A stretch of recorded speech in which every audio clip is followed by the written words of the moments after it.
Amados, a palavra do Senhor nos conta um episódio que aconteceu ali nos evangelhos, enquanto Jesus ele estava sobre essa terra, e enquanto Jesus estava aqui cumprindo o seu ministério. A palavra do Senhor diz que, num dado momento, enquanto Jesus ele pregava, enquanto Jesus falava a muitos, chegou um jovem diante do Senhor, que a palavra chama esse jovem de um mancebo rico. E esse jovem, ele chega até Jesus, e ele diz assim para Jesus: Senhor,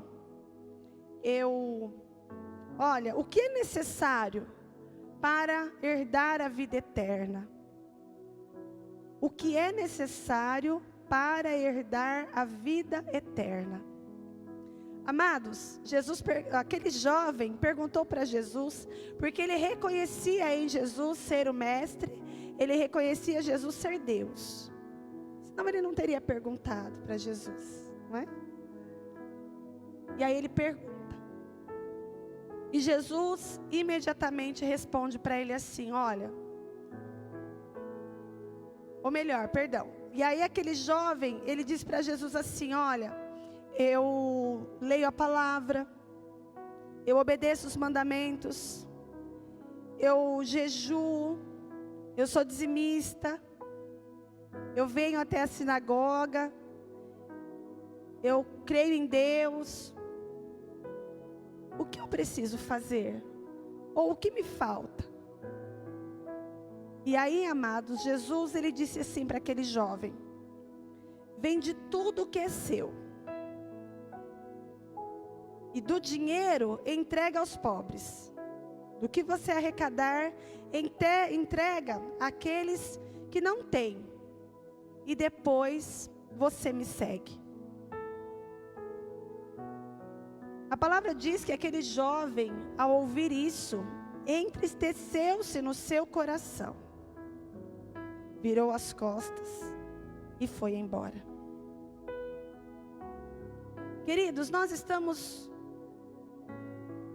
a cada dia nós sabemos que a cada dia que passa nós estamos caminhando e indo de encontro àquilo que nós cremos, que é a vida eterna. Amém? Nós estamos vivendo aqui nessa terra, mas nós temos um objetivo como igreja, um objetivo muito claro, que é estarmos aqui nessa terra, para sermos usados dentro dos propósitos de Deus, para a nossa vida aqui nessa terra. Mas o nosso objetivo é estarmos com o nosso Senhor na eternidade. Todas as nossas atitudes, tudo aquilo que nós fizermos, precisa deixar claro para nós e para as pessoas que nos veem, que nós temos um único e claro objetivo final, que é herdarmos a vida eterna. Quando Jesus deu a resposta àquele jovem, nós precisamos nos lembrar, amados, que Jesus, ele conhece os nossos corações, não é verdade? O Salmo diz que Jesus assim: olha, Senhor, Tu me sondas e me conheces. O Senhor sabe quando eu me assento, o Senhor sabe quando eu me levanto. A palavra nem chegou na minha boca, o Senhor já sabe o que eu ia dizer.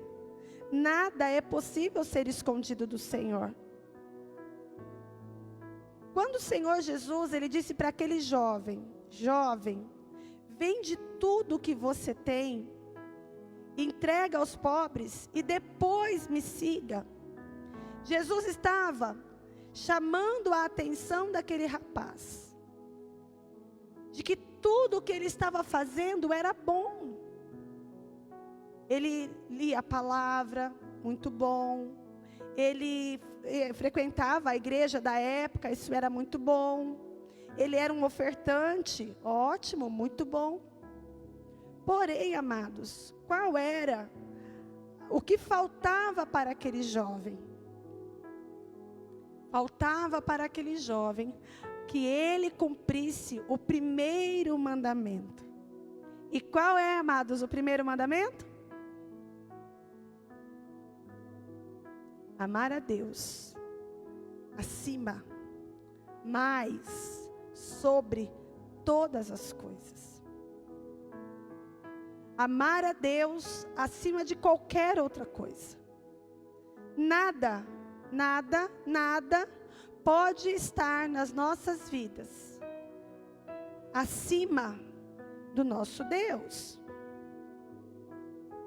E quando ele disse para aquele jovem, vende tudo o que você tem, na verdade Jesus estava mostrando para aquele jovem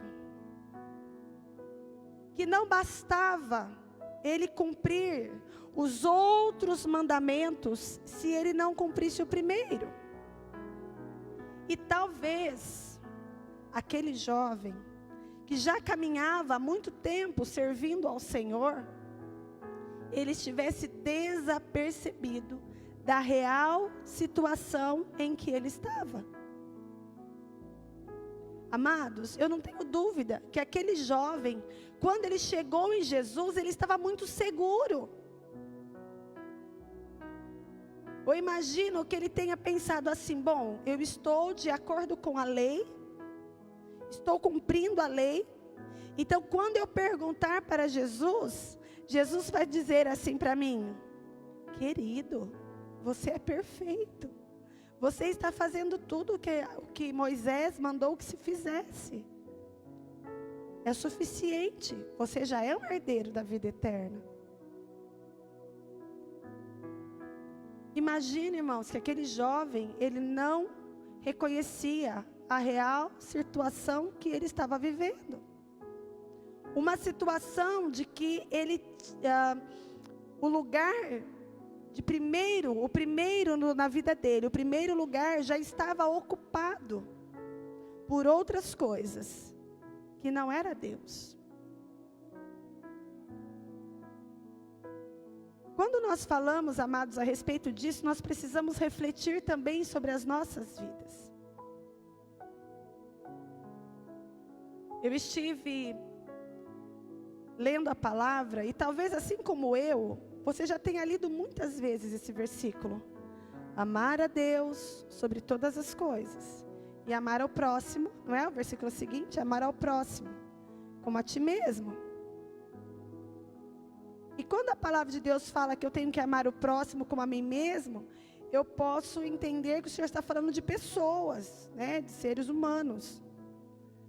Mas nós também precisamos entender, irmãos, que as coisas materiais também precisam ser o próximo. Nós precisamos entender que, ainda que seja um familiar, que seja alguém, um ente querido, alguém muito amado, ele precisa ser quem? O próximo. O próximo, ele vem depois daquele que é primeiro. Ele é o próximo. Então é como se eu dissesse assim, alguém me perguntasse: Marilsen, quem você ama mais? É o seu marido? E eu diria assim: meu marido é o próximo. Porque o primeiro é Deus. E ele é o próximo. Marilsen, você ama seus filhos? Amo. Em que lugar da sua vida estão seus filhos? Eles são o próximo. Marilsen, você ama a casa que você mora? É pecado, irmãos, eu amar a minha casa? Não, eu preciso valorizar aquilo que o Senhor me deu.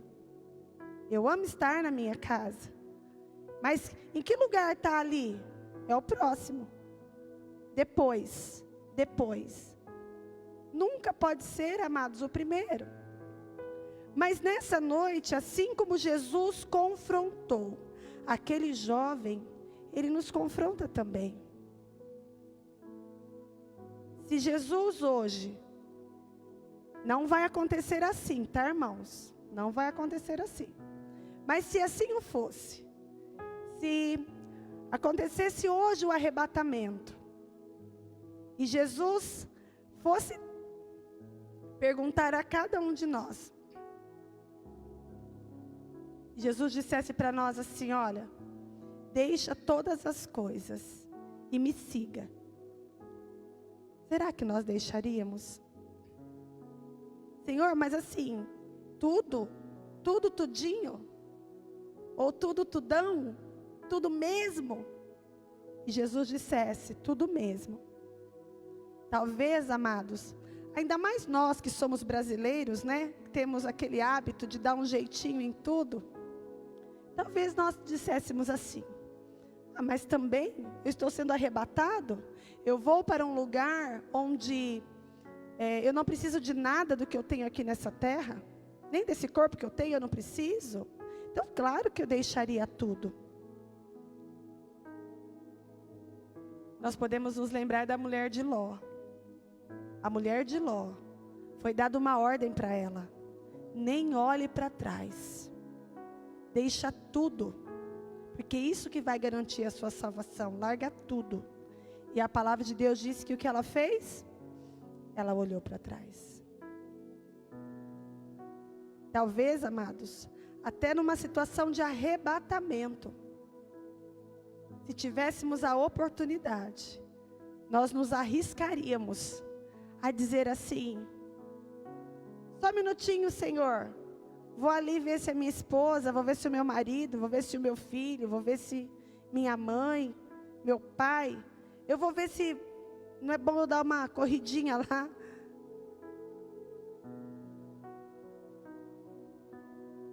Porém, amados, não sendo uma condição de arrebatamento, mas é uma condição de continuarmos vivendo aqui, nessa terra, pelo tempo que o Senhor definir que nós devemos viver.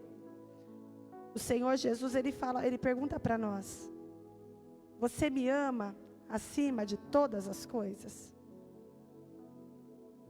Eu me lembro da passagem quando Jesus perguntou para Pedro: Pedro, tu me amas? E aí Pedro disse para Jesus: Senhor, eu te amo. E aí qual foi a resposta de Jesus para Pedro? Então apacenta as minhas ovelhas. Amados, quando a gente lê a história e a gente pensa em Pedro, você imagina Pedro pegando a ovelhinha no colinho, né? Colocando a ovelhinha, né, no ombro. Irmãos, Pedro, eu já imagino Pedro assim: vamos. Não, Pedro não era assim, né? Pedro não era delicado. Imagino que Pedro, como um bom pescador, se a ovelha fugisse, ele já pegava a rede, jogava a rede, puxava, né? E volta aqui. Jesus perguntou para Pedro a segunda vez: Pedro, tu me amas? E Pedro disse assim: Senhor, eu te amo. E o Senhor disse para ele assim: então apacenta as minhas ovelhas. Jesus pergunta pela terceira vez para Pedro: Pedro, tu me amas? Eu já ouvi, amados, e o que a Bíblia não diz com clareza, a gente não pode afirmar com certeza, né?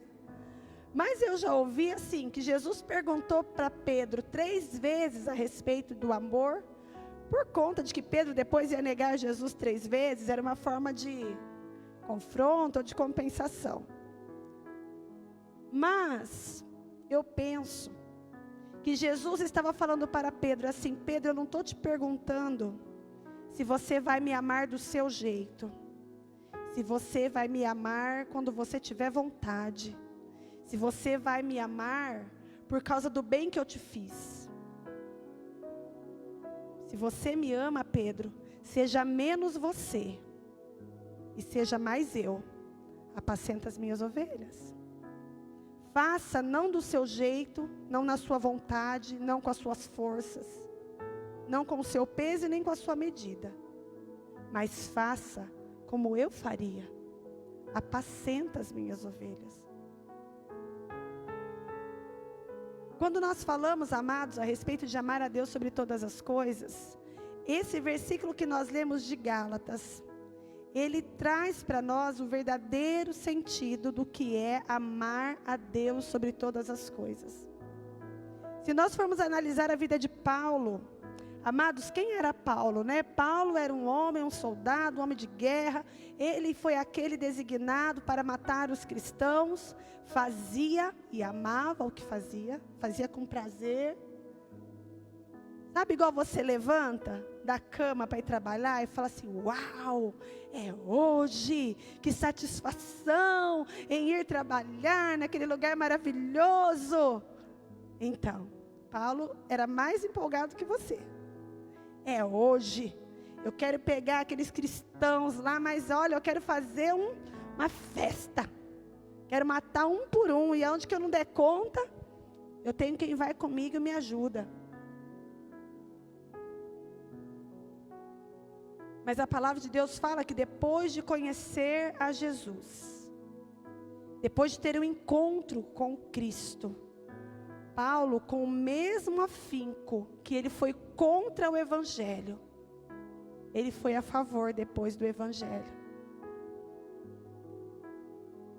E a palavra de Deus diz que Paulo, irmãos, ele sofreu muitos naufrágios, muitos açoites, muitas prisões. Paulo, ele sofreu abandono, Paulo, ele sofreu solidão, Paulo, ele sofreu tantas coisas.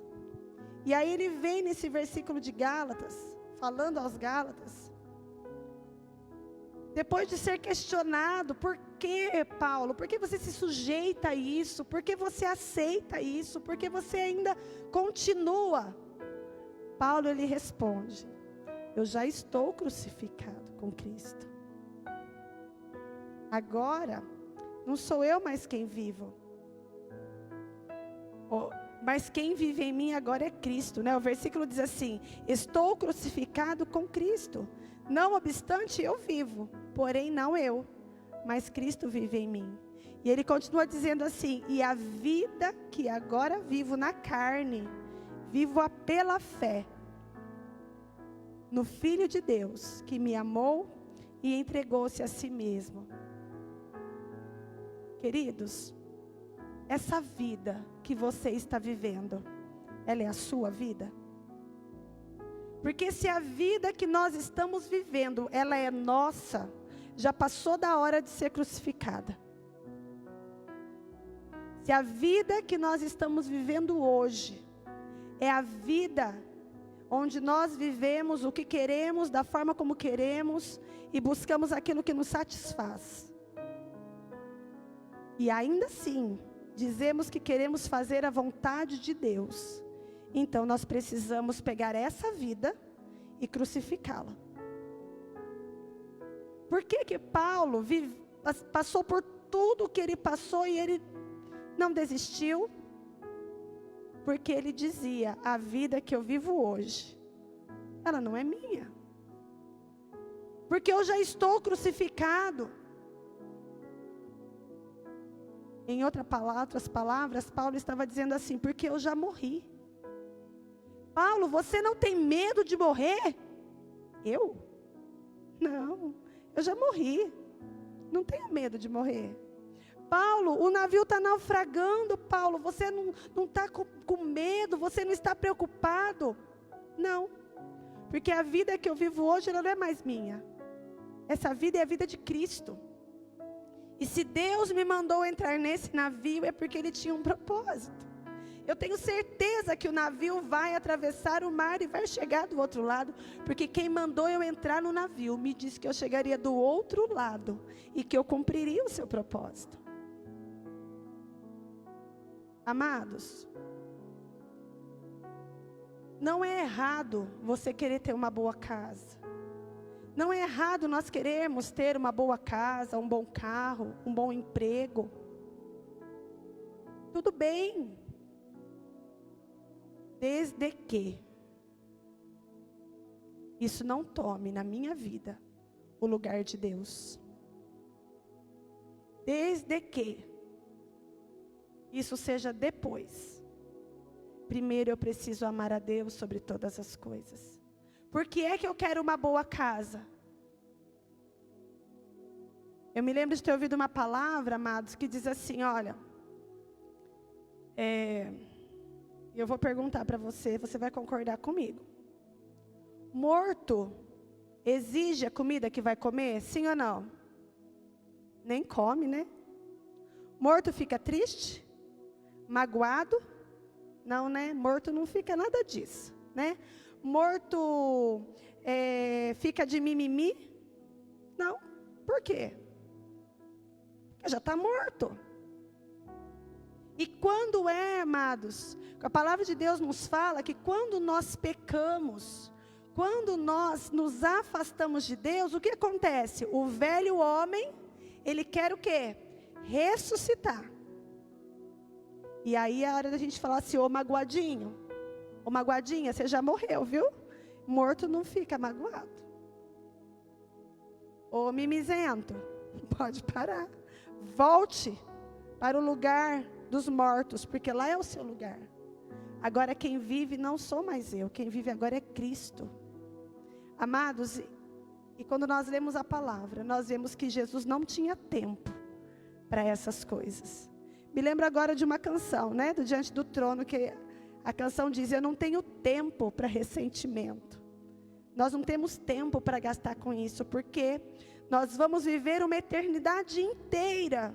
E o tempo que estamos aqui, amados, diante da eternidade, é uma fração de segundos. Nós precisamos, de fato, amados, viver essa palavra. Já estou crucificado com Cristo. E agora não sou mais eu que vivo. E a vida que eu vivo, ela não é minha. Ela é a vida de Cristo que eu vivo pela fé. A vida que eu vivo nessa carne, eu vivo ela pela fé em Cristo. O que isso significa, amados? Que não sou mais eu quem vivo, mas eu estou vivendo Cristo, é Cristo que está vivendo em mim. Então todas as vezes que eu quero fazer a minha vontade, que eu quero fazer do meu jeito, é como se eu estivesse dizendo assim, olha Jesus, o Senhor vai precisar desocupar, porque o velho agora vai voltar. Mas quando nós permitimos que de fato o velho homem esteja morto, e nós dizemos assim, Cristo, vem cá, vive em mim. Nós podemos dizer, amados, que hoje Cristo vive através de nós. Amém?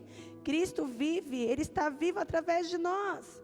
O que é que Cristo fazia? A vontade do Pai. Então o que eu faço? A vontade do Pai. E assim Cristo vive através de mim. Cristo amava a Deus acima de todas as coisas. Então todas as vezes que eu amo a Deus acima de todas as coisas, Cristo está amando através de mim. Queridos, nós precisamos com urgência, entender isso. Eu não sei se aqui entre nós, ou assistindo essa live, tem alguém que tenha medo de morrer. Se você quer perder o medo de morrer, eu te convido a passar pelas águas do batismo. Porque quando nós nos batizamos, qual é o testemunho que nós estamos dando, amados? Que nós estamos morrendo dessa vida que nós vivíamos antes. E agora nós estamos renascendo para uma nova vida em Cristo. Com isso eu entendo que se você já passou pelas águas do batismo,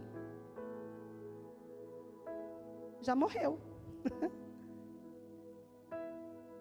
E se nós já morremos, amados, nós precisamos agora que esse ser que ocupava o lugar, ele permaneça assim. E que Cristo viva em nós. E que nós sejamos instrumentos através do qual Cristo manifesta a sua vida.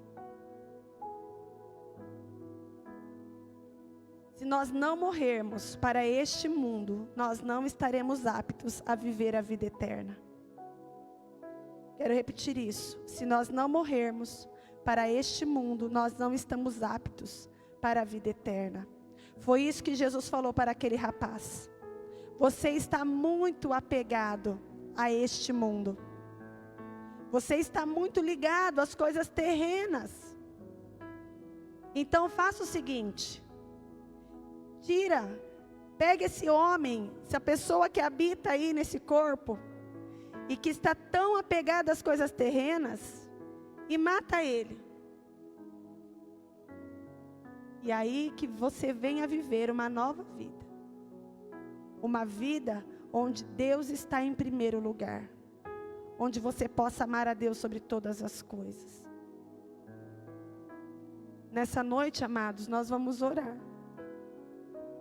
E a nossa oração, em nome de Jesus, ela é para dizer assim: Senhor, mata.